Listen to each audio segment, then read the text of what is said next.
Majelis Komisi Informasi Pusat, KIP, meminta klarifikasi Polda Metro Jaya mengenai keberadaan dan status hukum arsip ijazah mantan Presiden Joko Widodo, Jokowi, dalam sidang sengketa informasi di Jakarta, Senin, 17 November 2025. Permintaan ini muncul setelah pihak pemohon, kelompok bongkar ijazah Jokowi, Bon Jovi, tidak mendapatkan respons atas permohonan informasi sejak Agustus 2025. Polda menjelaskan bahwa seluruh dokumen yang diminta, termasuk ijazah asli, sedang berada dalam penyidikan dan berstatus barang bukti. Karena itu, arsip tersebut dinyatakan masuk kategori informasi yang dikecualikan. Ketua Majelis, Rospita Vici Paulin, membuka pemeriksaan dengan menanyakan keberadaan ijazah asli Jokowi. Untuk ijazah asli, Jokowi, saat ini berada dalam penguasaan Polda Metro Jaya untuk kepentingan proses hukum, jawab perwakilan Polda Metro Jaya. Perwakilan Polda Metro Jaya menjelaskan bahwa dokumen yang dimohonkan, mulai dari salinan ijazah asli, hasil pindai berwarna, transkrip nilai, KHS, laporan tugas akhir, surat tugas, hingga SK Yudisium, seluruhnya telah masuk dalam berkas penyidikan.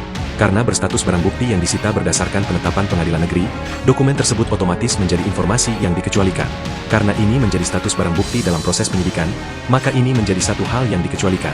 Masih berproses dan ini masuk dalam kategori pengecualian, ujar perwakilan Polda Metro Jaya.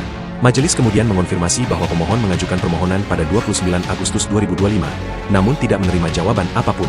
Polda Metro Jaya lantas menjelaskan alasan tidak adanya respons. Perwakilan Polda Metro Jaya menyampaikan bahwa mereka baru mengetahui adanya permohonan tersebut pada 13 November 2025, setelah menerima pemberitahuan dari Mabes Polri. Permohonan ternyata dikirim ke Humas Mabes Polri, bukan ke Pit Polda Metro Jaya sebagai pelaksana Pit wilayah. Perwakilan Polda menyampaikan, mereka mengetahui permohonan itu setelah mendapat konfirmasi dari Mabes Polri, karena surat tersebut salah alamat, sehingga tidak terdistribusi ke Polda Metro Jaya. Pemohon juga menyebut bahwa alamat Pit Polri sulit ditemukan di laman resmi.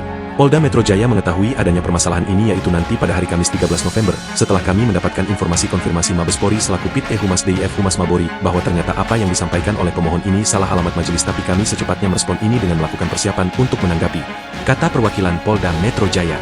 Dalam pemeriksaan, majelis menanyakan perbedaan istilah antara permohonan pemohon dan dokumen yang berada di Polda. Misalnya, pemohon meminta SK Yudisium, sementara dokumen yang disita memiliki nama berbeda. Polda menjelaskan bahwa dokumen tersebut tercatat sebagai daftar nilai sarjana muda untuk keperluan yudisium, serta terdapat dokumen lain yang disebut sebagai surat keterangan. Perbedaan istilah ini akan dijelaskan lebih rinci dalam jawaban tertulis Polda.